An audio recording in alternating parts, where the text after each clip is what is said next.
Dodoma inaendelea kukua.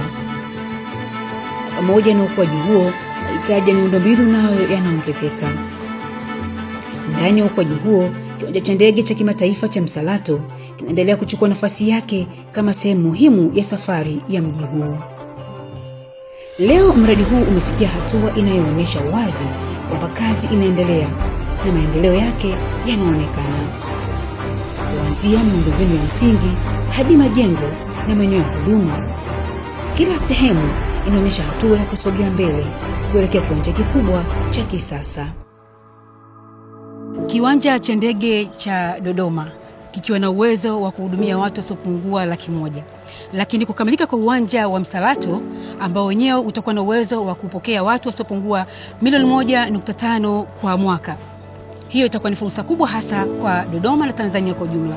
Niko na kaimu mkurugenzi wa kiwanja cha ndege cha kimataifa cha Msalato, Engineer Nsubili Kabuka, ambaye atatueleza hasa baada ya kukamilika kwa uwanja huu, nini tutarajie kama Watanzania. Kwanza watarajie mabadiliko makubwa ya kiuchumi. Kiwanja hiki kuwa kiwanja cha kimataifa manake ni kwamba kitawezesha muunganiko wa safari mbalimbali za ndege kutoka nje ya nchi ama ndani ya nchi. Ujenzi wa kiwanja hiki cha ndege cha kimataifa cha Msalato kunaipa hadhi Dodoma kama makao makuu ya nchi, kwa sababu hatujawahi kuwa na kiwanja kikubwa na chenye miundombinu ya kisasa kama hiki kinachojengwa kwa hapa Dodoma. Sasa ili kiwanja cha ndege kianze kufanya kazi, mambo muhimu sana. Kwanza kuna barabara ya kutua na kuruka ndege inaitwa runway, lazima iwe imekamilika. Lakini kuna maegesho ya ndege yanaitwa apron, yanatakiwa yakamilika, lakini na jengo la abiria wanaoondoka na wanaowasili yanatakiwa likamilike, ambayo kwa muda huo yatakuwa yamekamilika. Na ukiangalia kwa karibu, unaona kwamba huu si ujenzi wa kawaida tu. Ni kazi ya watu, utaalamu wao, mipango yao na juhudi za kila siku za kujenga kitu kitakachokuwa na maana kubwa kwa Dodoma na nchi kwa ujumla. Zaidi ya saruji na chuma, Msalato ni ishara ya mabadiliko. Ni sehemu ya hadithi ya Dodoma ya leo na maandalizi ya Dodoma ya kesho. Ni lango linaloandaliwa kwa ajili ya safari, biashara, muunganiko na fursa mpya. Kikubwa najisikia fahari sana kwa hiyo mradi, kwa sababu ni mradi mkubwa na mradi umenifundisha vitu vingi sana hata katika maisha yangu, maana yake umenibadilisha kutoka hatua moja kwenda hatua nyingine. Barabara ya kutua na kupaa kwa ndege katika kiwanja cha Msalato jijini Dodoma.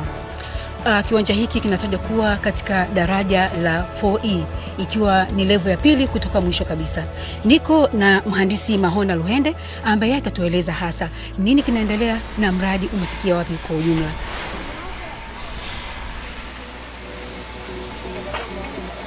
Kwa sasa hivi sehemu ambayo imekaribia kukamilika, kwa mfano hii barabara ya kutua na kupaa kwa ndege almost iko kwenye 95%. Kazi iliyobaki ni ya kumalizia tu kuweka alama kwa maana ya marking pamoja na kufunga taa.